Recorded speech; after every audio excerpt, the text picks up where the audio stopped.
In the RRC, the Recovery Revolution Community, we have some amazing online meetings, and one of those is our Tao Recovery Meeting. In this meeting, one chapter of the Tao Te Ching is discussed every week as to how it relates to recovery. I hope you enjoy this week's podcast episode. Hey guys, Buddy C. This is another Tao Te Ching meeting for the Revolution Recovery Community. We have Marla H. and Lala M. and Paul H. with us today. Glad to see you guys. I'm looking forward to our conversation today on this 53rd chapter. Some good stuff here. Good stuff, as always. What I saw in this was talking about staying on the path and the things that take us off the path and being aware of those things and some of the actions we can take that keep us walking that path that most of the time we're never aware we're even walking. But we are, whether we realize it or not. Kirsty, you want to read for us today, dear? Do you mind? No, not at all. Okay. The first reading. If I have even just a little sense, I will walk on the main road, and my only fear will be of straying from it. Keeping to the main road is easy, but people love to be sidetracked. When the court is arrayed in splendour, the fields are full of weeds, and the granaries are bare. Some wear gorgeous clothes, some carry sharp swords, and indulge themselves with food and drink. They have more possessions than they can use. They are robber barons. This is certainly not the way of the Tao. Reading 2. The great way is easy, yet people prefer the side paths. Be aware when things are out of balance. Stay centered within the Tao. When rich speculators prosper, while farmers lose their land, when government officials spend money on weapons instead of cures, when the upper class is extravagant and irresponsible while the poor have nowhere to turn. All this is robbery and chaos. It is not in keeping with the Tao. Reading 3. If I understood only one thing, I would want to use it to follow the Tao. My only fear would be one of pride. The Tao goes in the level places, but people prefer to take the shortcuts. If too much time is spent cleaning the house, the land will become neglected and full of weeds, and the granaries will soon become empty because there is no one out working the fields. To wear fancy clothes and ornaments, to have your fill of food and drink, and to waste all of your money buying possessions is called the crime of excess. Oh, how these things go against the way of the Tao.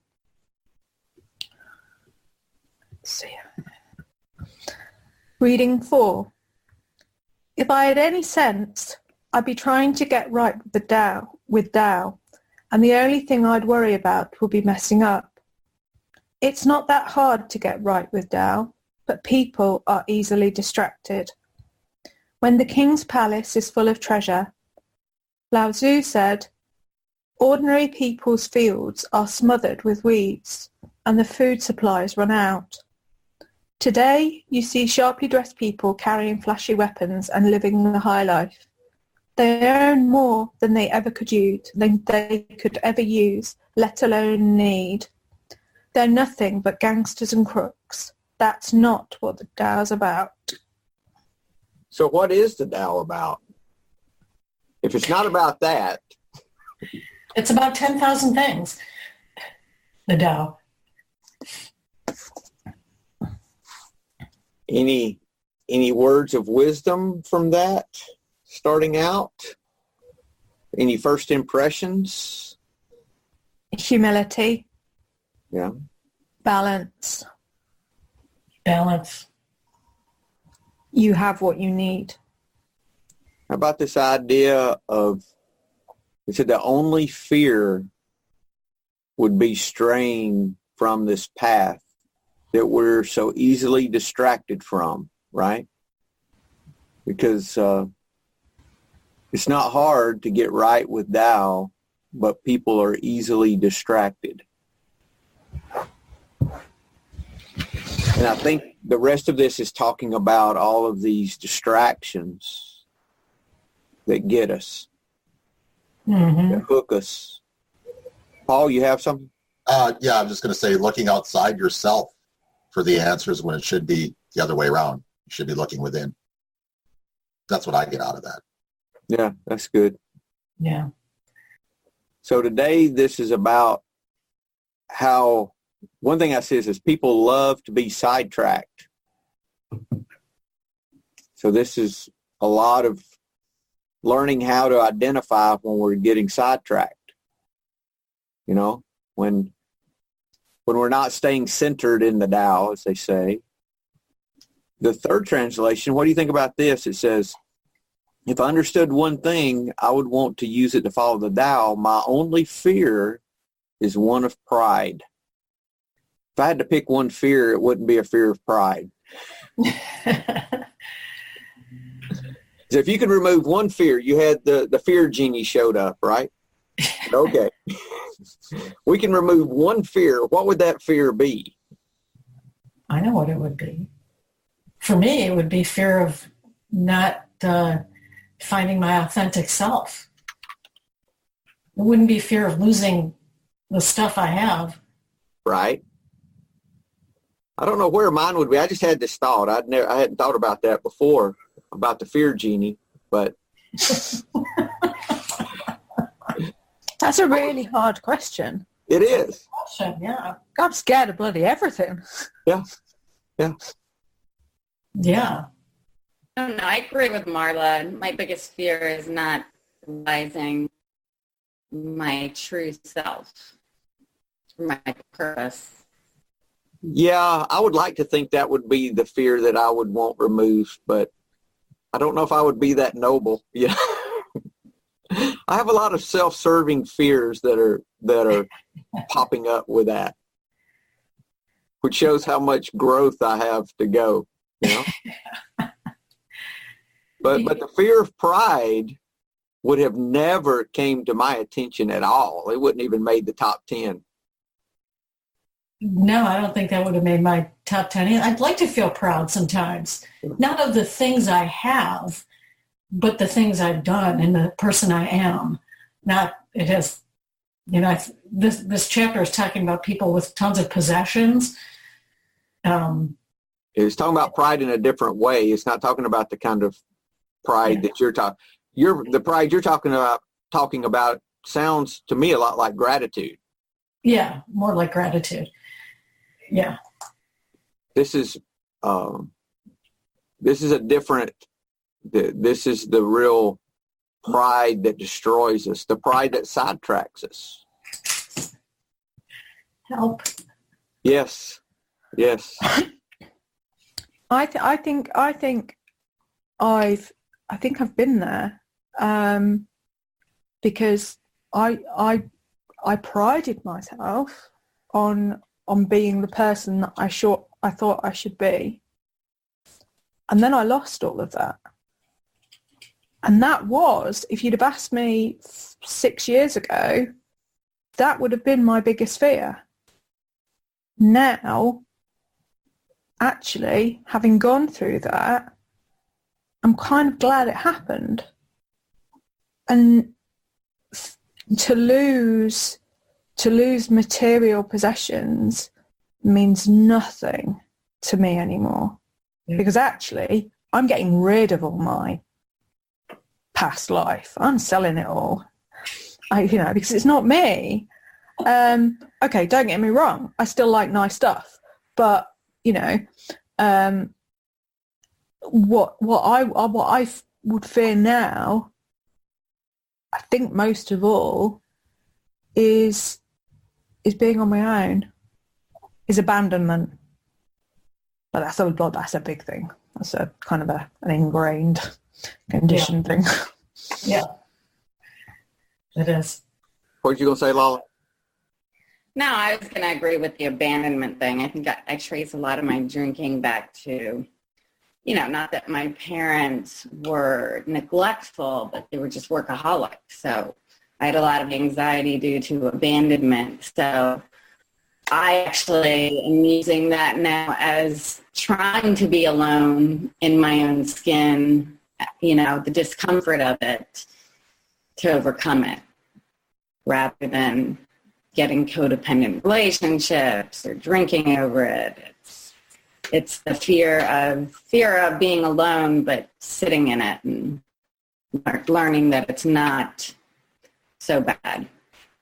In other words, being abandoned doesn't mean being unloved. Right. And it really doesn't mean being alone. Yeah. That much. Paul, you have something, sir? That is a good question about what is your biggest fear. Boy, I have to think about that one some more, I guess. But Definition of pride is a feeling of deep pleasure or satisfaction derived from one's own achievements. Derived from your own achievements, the achievements of those with whom one is closely associated, or from qualities or possessions that are widely admired. ego. Ego, yes. Ego, yes. So he tells us to watch for pride. Watch for pride. Then he goes on to describe a lot of this pride, I think. And all of these extravagance, or Wayne Dyer says, those are at the expense of others. And these things really distract us. I never could, when I used to buy a good bit of real estate, if someone came to me and did not know what something was worth and was really pricing it to me at less than what the value was, I never felt good about taking advantage of that. And I think that's one aspect of this. I never felt good about doing that, and I never did. I always... Or valuing something? Yeah, they had a piece of property, and like they'd maybe inherited it, or they just had no idea. It was Mama's house, and they were just trying to sell it and had no idea what it was really worth. I never felt good and never took advantage of that. And that's some of this, I think. But it's any way that we gain at the loss of someone else is a lot of this, the way I see it. Read a lot of politics in this, or political issues, where they spend a boatload of money on the military-industrial complex, but yet there's people starving. That's a big issue, but that is written in this, and it's amazing to me how nothing has really changed all that much. Yeah. No, it hasn't. I agree with that. I read that into it also. I remember after 9/11, I was thinking, God, all this money being spent on war and fighting back. I mean, imagine if we put that money into fighting cancer or poverty. And you're right. This is written, I don't know how many, thousands of years ago. And about 2,500 to 5,000 years ago, somewhere along now. Yeah. Same problem, same issues. Yeah, the robber barons are still with us, aren't they? They sure are. Or profiteers. Wayne Dyer addresses that, and the way he approaches it is that we start with us, and that we work on changing us, and through changing us, we eventually work our way out. That it starts right here, right now, with each of us. He asks that we see ourselves in everything, that we can not survive without this environment that we're in. We are a part of everything. That's so hard for me. I do okay with starting to see myself in other people, but right now that I'm limited. Seeing myself in everything is still so difficult for me to do. I'm working on people right now. Well, human beings all come from really the same source. You know, we were amoebas. We were all amoebas with just a spine. I'm not disagreeing with you at all, Marla. I know. I'm saying that that's a hard one for me. That is very difficult. I'm getting there. What does it mean when you see yourself in everything? What's the meaning of that? To me, it means, in a bigger sense, the way that the universe works and how the stars and the molecules are always changing and evolving and growing into new things. We come from that same universe. You know, we weren't just plopped down on the earth as fully formed human beings. We came from cells that grew. You know, first we were a spine, just a spine, and then we grew arms and legs, and then we grew a brain and a heart. And that just came out of evolution, of cells multiplying. That's kind of the way I see it. We just happen to get, I don't know if it's luck with a brain, but we got this brain where we can think. I don't know if that's lucky or if it's just a fluke of nature. We're a fluke of nature. Yeah, I can understand it from an evolutionary and almost a physical sense. So if I look out into the sky, I know that I'm made up of the same elements and molecules, and we developed from that pool of whatever it was, however many billions years ago. But in terms of seeing myself in others from a spiritual perspective, I think it's that's harder. That's, for me, the hard bit, when you look at someone and actually it's saying, well, actually, we're no different. It's just that our environment, our conditioning has been different. Our experiences have been different. Had you had the same life as me, you might have had the, you might have been X, Y, or Z. It's a bit like, I don't know, being able to show compassion for everything out there, for everything living, inanimate, tangible, intangible. And I'm kind of okay on a human scale, and even pretty much with animals. But everything, that's hard. When I first started seeing that, Kirsty, and I never saw this before I got into recovery, but when I got into AA and really started recovering, it was told to me that if I wanted relief from my alcoholism, I needed to go help another alcoholic. And I was like, how in the world is that going to help me by helping someone? I could not get my head around how that was going to benefit me in any way. Yeah, maybe I should do that as a way of gratitude, that I was grateful for being sober. But it's much more than that. It's actually the act of caring for someone else actually helps me to stay sober, the act itself. So that was when I started realizing, hey, I'm much more connected to these people that I don't even like than what I really know.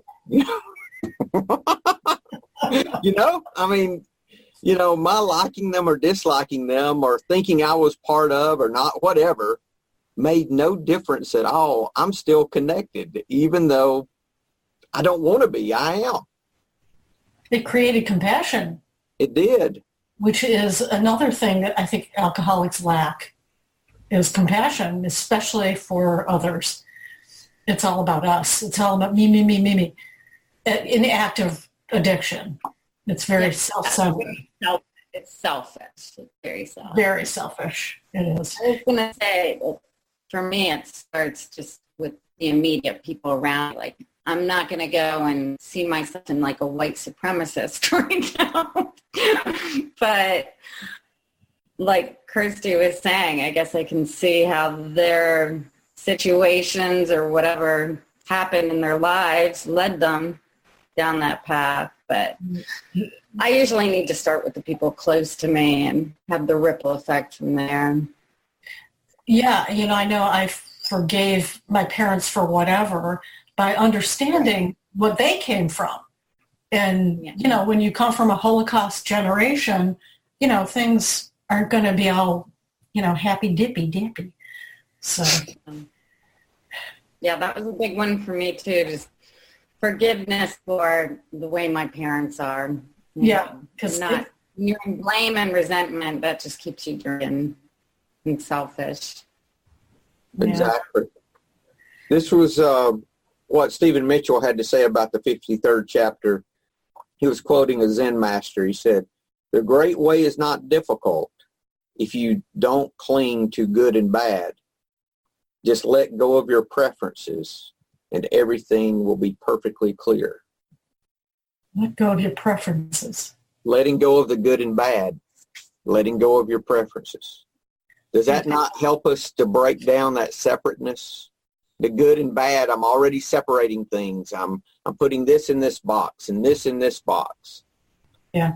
So I'm making these separations. If I can stop doing that, that's on the path to the Tao that we're looking for, this way of life of peace and joy. Starting by that moves us in the direction of not being separate, of being one. It really does. That's good. How about, here's a quote from the 12 and 12 that I actually read this morning in Transitions Daily.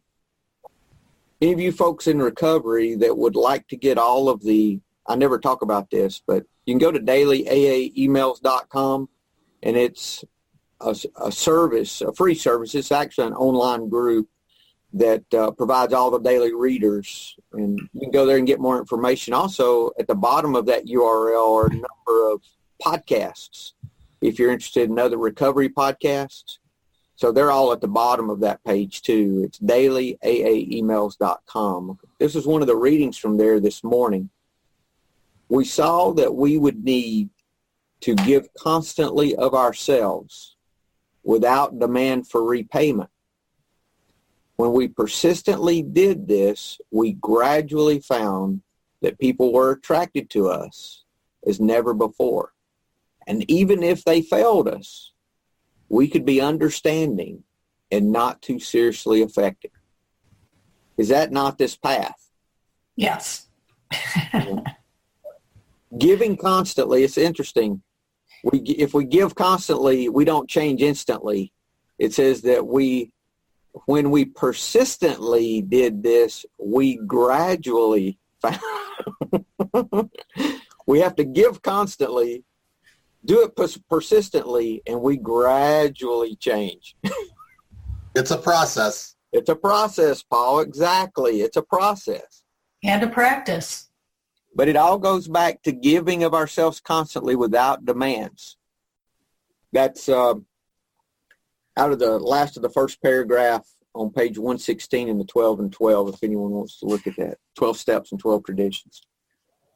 Okay, comments? If not, we'll go to Wayne Dyer. Wayne Dyer.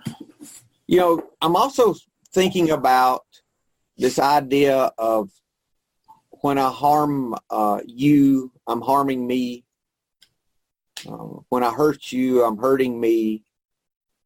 I'm to give as if my life depends on it, because it does. When I love you, what am I doing? I'm loving me. Yeah. So it all works. We truly are all connected, whether we like it or not. I mean, I need you. I don't want to need you. I really don't. But who wants to need another person, right? Well, I really don't, if I had, that's not something I want, but I have found out that I have to love you. I have to. and don't fight it. It moves from being this burden to this pleasure, and it brings the peace and joy that I'm looking for, that I saw it in all these things, all these extravagances that we read. There's something, about why we feel so bad about needing other people.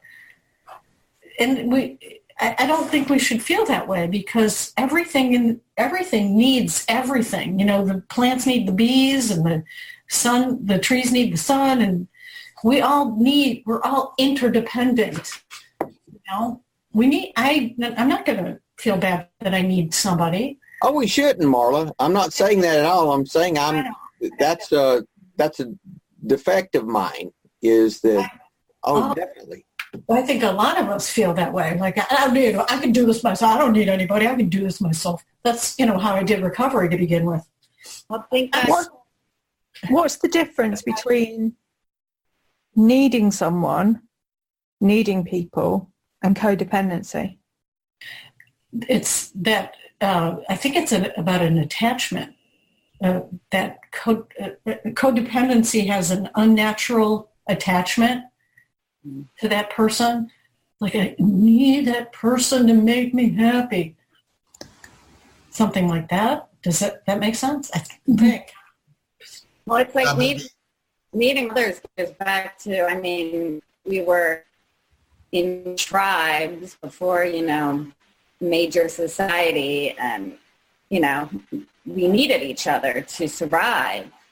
So, we were built to depend on each other. And in fact, they had much lower rates of depression and anxiety because people had a purpose, and everybody had a job to do and was necessary for the community to survive. And it's not like that anymore. We don't need everybody to raise a village. So communities. And I think kids did better back then, raised by a whole community rather than by single people, single parents, whatever. Anyway. And I think, go ahead, Kurt. I was just going to say the whole need concept is, I don't know, it's got me thinking lately, because if I look back at the past, say, 10 years, what I thought I needed, I didn't need any of it. And if I look at 20 years, I don't need the house. I didn't need this. I didn't need this affection from this person. I still survived all of it. And I'm just like, I'm wondering what's in my life that I think I need right now that I really don't need. And how is that blocking me from, like what Buddy was saying, the juice is in freaking giving back, is in walking, me personally, walking the steps, walking them through the step process and seeing how their life changes. And then, what does that do to me? I learn more. I'm happier. I get so much out of it, and I think I'm just doing it. It's almost like a selfless act, but it's really not. I don't know if I believe in selflessness anymore, because I'm always getting something out of everything I'm doing, whether I'm completely helping somebody else or not. They do locally, they go at a rescue mission, and they do an annual foot washing. So all the homeless people, you wash their feet. And even that, it's an act of major humility on my end. But, you get so much out of it, right? So I don't know, the whole need thing. And then listening to O's podcast yesterday with the rabbi, it's all about being needed, not needing. So, I'm really confused. I'm really looking at that and seeing how it's affecting my life. Because I think I need a lot of things. That was a good podcast. I think he was talking about how you want to, it's not because you want love, it's like you want to be able to love. That's kind of what I got out of it. I don't know. It was an interesting podcast for sure. Mm-hmm. I'm going to have to listen to that one. I haven't heard it yet today. I listened to it today. Kirsty, Paul, did you have something? I had a thought on Kirsty's question about codependency. I think that's more an issue of control, wanting to control somebody else rather than just wanting to be with someone. I don't know. Maybe I'm off on that. But. No, not at all. Or maybe to be their God rather than to love them. Yeah, that's what I mean about control. That's what you're talking about. Yeah, right. The word need. We require something because it is essential or very important. Something that's essential. Water, food. You Connection. You guys are essential in my life. Dogs. Edgar. Not other dogs I know, but Edgar maybe is essential for you, but yeah, not the one next door, right, buddy? Not the one it's not essential for me, but it may be essential for them. So I have to send love their way and hope the best for all of them. Hey, maybe that dog is teaching you patience. Oh, that dog's teaching me all kinds of things. Must be needed. But you know what? This is the thing, Kurt. I'm going to have to listen to that one because I haven't listened to that podcast yet. So I'll listen to that. But this idea of, I think the difference between selfish and selfless goes back to what is my purpose and who is providing the peace and joy that I'm getting from this. Am I providing this by doing something selfish that's all about me? Or am I doing something for someone else and that act itself brings this peace and joy in our life that we were not the source of? Then it's a whole different deal. Granted, I get benefit from being selfless. I know that. But I think it's where the action's originating from. You know, where the fruit of the action's originating from. The fruit of me helping someone comes from my higher power, them, ever how that works, which I don't have a clue. It's really the God of my misunderstanding, not the God of my understanding. Because I misunderstand everything about it, and it's always changing. But what I do know is when I help someone, I feel better. When I think about you rather than think about me, I feel better. So I want to do more of that because I want to feel better. Mm-hmm. Yeah. So I don't know.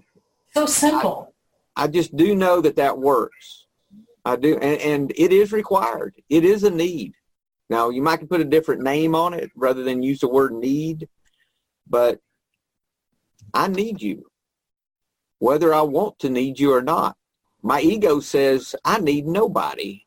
Buddy, you can do anything. You just need to work harder and do better.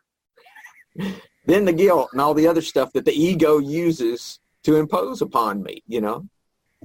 It's a vicious circle. Vicious. Y'all ready for Wayne Dyer? All right, 53rd verse. Even if I have even just a little sense, I should walk in the great way, and my only fear would be straying. The great way is very smooth and straight, and yet the people prefer devious paths. That is why the court is corrupt. The fields lie in waste, the granaries are empty. Dressing magnificently, wearing a sharp sword, stuffing oneself with food and drink, amassing wealth to the extent of not knowing what to do with it, is being like a robber. I say this pomp at the expense of others is like boasting of thieves after a looting. This is not the Tao. It is not. Living honorably. Imagine that you were able to view the world from a position of complete honor and oneness. Everywhere you looked, you saw the great way and saw all of it as you. From this perspective, every person who's ever existed or will ever exist is part of you, birthed by your source. All of life, the creatures, the land, the oceans, and the vegetation are connected by the Tao. From this perspective, your world would change dramatically. If a critical mass of humanity had the same perspective, seeing the whole globe as part of ourselves would translate to the same respect for every form of life that we have for our individual bodies. And this unity would make the scene that Lao Tzu is describing in this passage impossible. Despite all of our technological advances, the words that the great Chinese master wrote 2,500 years ago still apply. Unfortunately, we are far removed from walking the great way, for we continue to see great divisions rather than a sense of unified oneness. As Lao Tzu admonishes at the end of this verse, this is not the Tao. One of my favorite translations of this 53rd verse of the Tao Te Ching was written in 1944 by Witter Bynner. He expresses it perfectly. See how the fine palaces and see how poor the farms, how bare the peasants' granaries, while gentry wear embroideries, hiding sharpened arms. And the more they have, the more they seize. How can there be such men as these, who never hunger, never thirst, yet eat and drink until they burst? You can see that these conditions still exist today. Whole continents of people experience starvation, while a few in positions of power live in opulence and grandeur. Weapons of destruction receive funding, while millions live in poverty. Leaders sit down to overflowing plenitude, while the masses scrounge around for ways to feed their families and heat their homes. We have a long way to go before traversing that smooth and straight way of the Tao, for we still take devious paths and see the all too painful results of this choice every day. But I'm not writing these words to try to change the world in one fell swoop. Rather, I'm doing so to encourage you to change the way you see your world. If you make that modification, others will gravitate toward living honorably as well. When enough of us do this, we will reach a critical mass that will eliminate the boasting of the thieves after eluding. Stop right there for a minute. He's doing this to encourage you to change the way you see your world. It's so easy for me to look and say, yeah, that's wrong. Something needs to be done about that. And me not turn the light around and say, how can I change my world? If you make that modification, others will gravitate toward living honorably as well.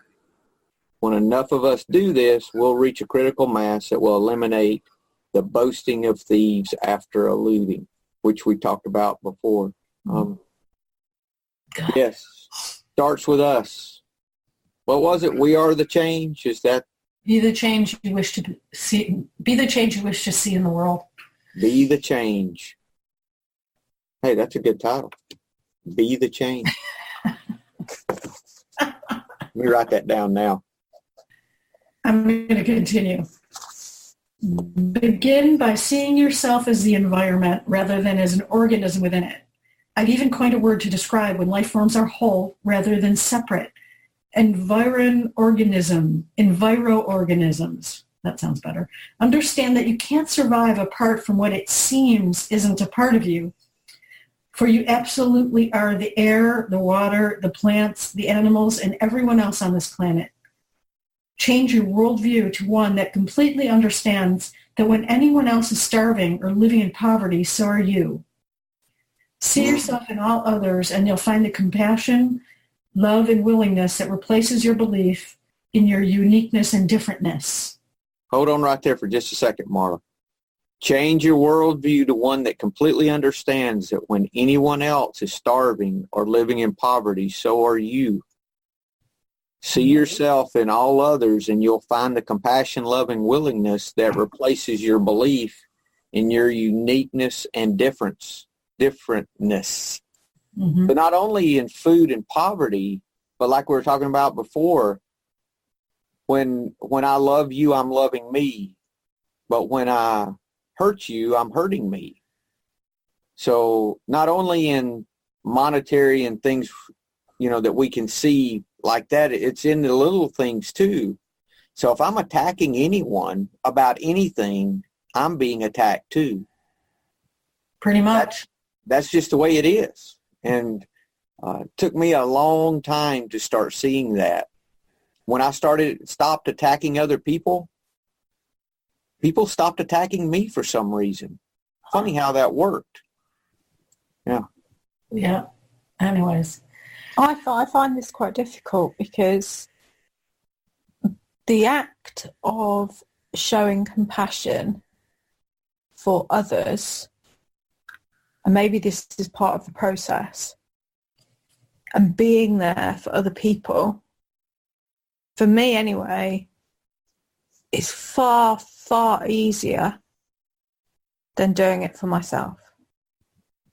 And I guess that's because when I will always put myself at the bottom of the pile.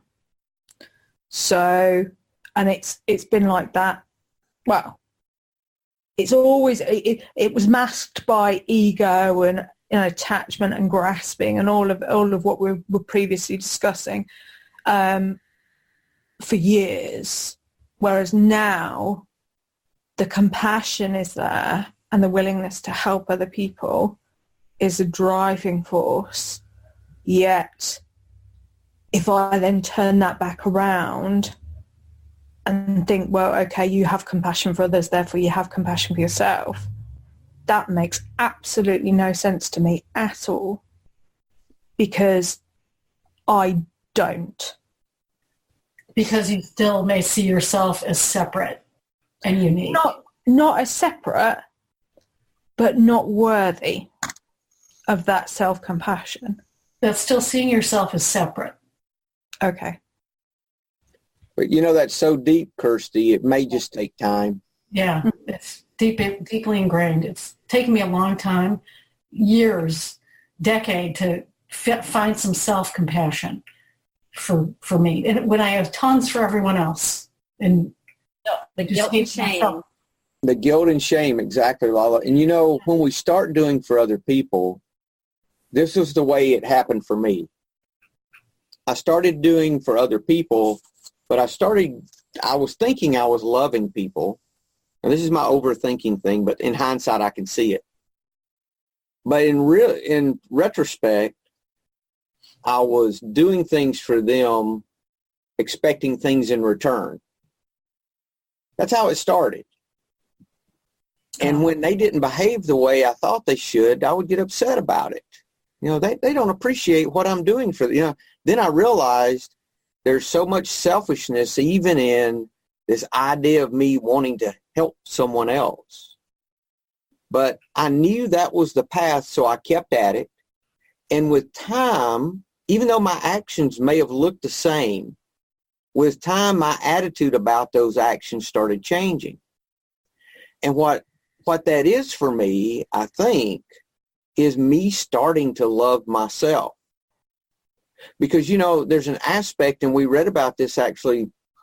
I'm in a local group that studies the Letting Go book, Hawkins' Pathway to Surrender, and we were talking about this week, that me allowing someone to be wrong or to be right, to have their own opinion that's different from mine, is an act of love, because I'm not imposing on them. It's not really me taking any action. It's me allowing them to be them, without judgment, without me imposing on them in any way. So that in itself is an act of love. That's an act of giving.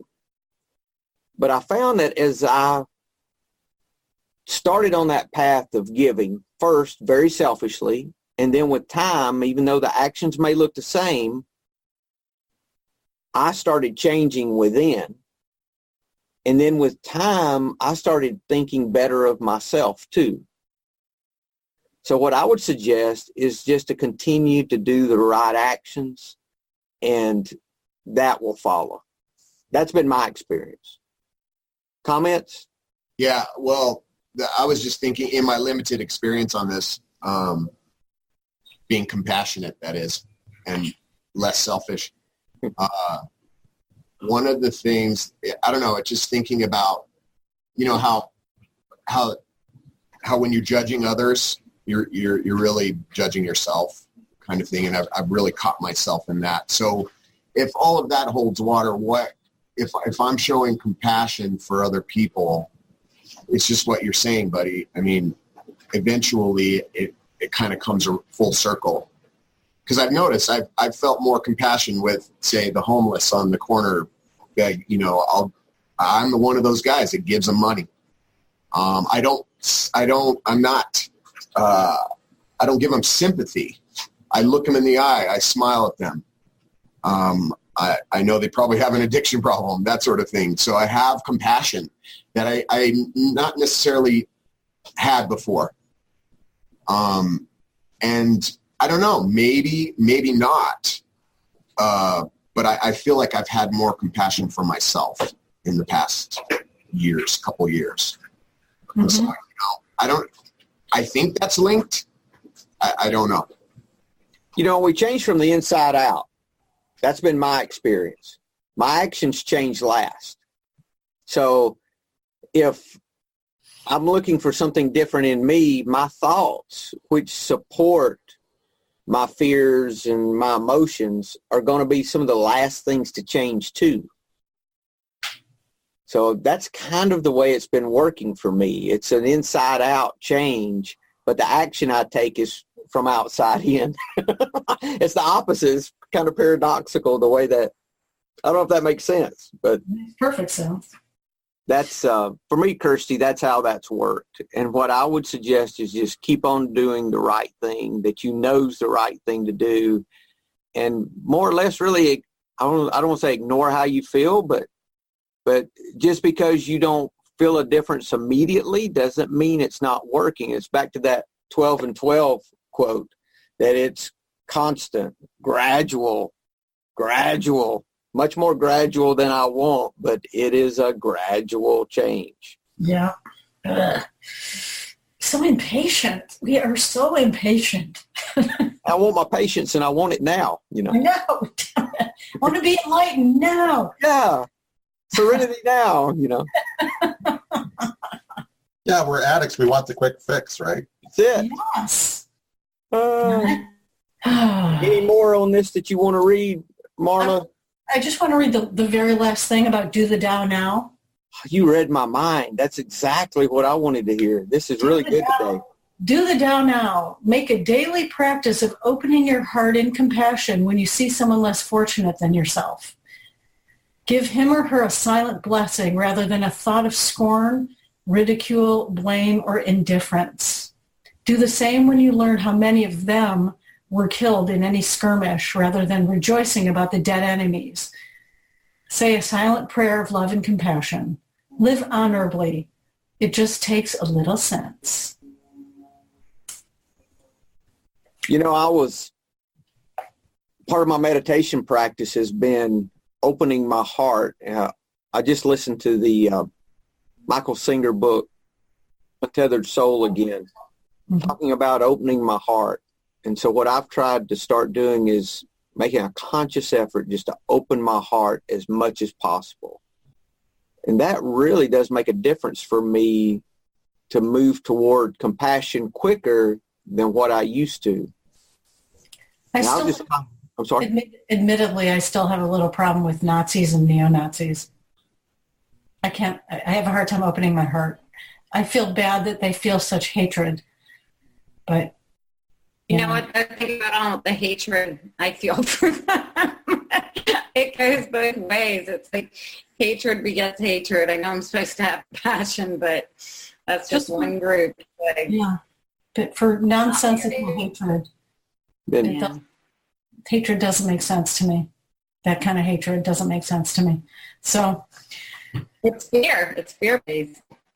Yeah, for no reason.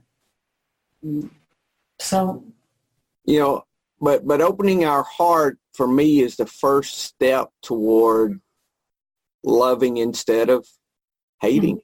It really is me being compassionate. If I'm trying to be compassionate, for me, that's the first step, lowering that resistance, opening my heart. That sounded so silly to me when I first did it. I said, opening my heart. I said, what the fuck does that mean? I'm just sitting there going, what? Because I'm just on overload, that can't, what? But it worked. And I was like, well, if I feel lighter, I'm going to keep doing it. So I started doing it more and more. And it does work. Any final comments, guys? Then it goes back to what this is saying is we work on ourselves. We can't change neo-Nazis today. So what can we do? What can we do? How can we be more compassionate? How can we make a difference in this life right now today with somebody? I don't know. I get overwhelmed when I think about organizations and politicians and all that stuff because I can't do anything about it today. Today, right. Kurt, and I get very in the same way about the other side on politics because of all the lies that's being told that aren't true too. So I get in the other direction. The sky's always falling when the sky's not falling as bad as what we're told. Nope. All the push, all the fear pushes in all the directions. Right. It really is difficult for me to accept all the lies. I'll turn on TV and I'll be listening to the news and this lie after lie after lie. And I'm like, what is this? I'm supposed to be hearing the news. I'm not hearing news. I'm hearing commentary, not news. And it just, I have to just not watch most of it. Right. It's both sides too. It is. It exactly is. One side does not have the market corner. And because I see it, I've got right-wingers. I mean, they watch Fox all day. I know liberals, they're watching CNN and MSNBC, whatever, and they're just screaming at the TV all day. I'm like, oh my God, I would drink if I had to do that all day. Don't do that. I mean, I'm being a little. That's that divisiveness that we were talking about. That separateness. There's truth in all of it, but then there's a lot of truth. There's a lot of lies too on both sides. Right. But that's the problems we have here with our politics.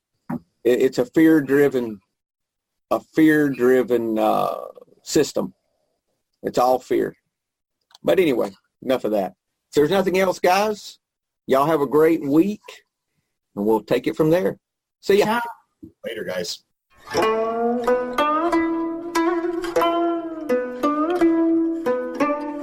Thank you for listening to the Tao of Our Understanding Recovery Podcast. For more information about the RRC, the Recovery Revolution Community, go to omarpinto.com and click on the link that says Recovery Revolution Community. Once you join the RRC, you'll be able to participate in this meeting and many more live, plus access to a video library of past meetings and many more benefits for being a part of this growing community. Thanks again for listening, and if you enjoyed this episode, please share this podcast with your friends in recovery.